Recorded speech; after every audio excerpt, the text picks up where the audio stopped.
ভাই আমাকে বালতিতে একটু জল দেবে? সে একটা বালতিতে, ছোট বালতি জল নিয়ে এলো। আমি দেখলাম ছেলেটা এইরকম এইরকম এইরকম করে জলের ঝাপটা দিচ্ছে চোখে। ফর্সা রং তো, চোখ দুটো লাল হয়ে গেছে।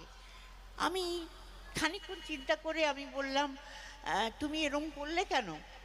বলল, দিদি এর আগের শট গেছে, আমার মা মারা গেছে খবর পেয়েছি। আমি বাথরুমে বেসিনের সামনে দাঁড়িয়ে দাঁড়িয়ে কেঁদে কেঁদে আমি চোখে জল দিয়ে সেই চোখ মুছে আপনার কাছে এসেছি। কাজেই ওইটার জন্য আমি এইটা জল দিয়ে আবার করে নিলাম। সেই দিন আমি বেরিয়ে বলেছিলাম হরনাথ চক্রবর্তী ডিরেক্টর, যে এই ছেলে কিন্তু দাঁড়াবে। তো সত্যি আজ दिल को चुराया तूने सनम।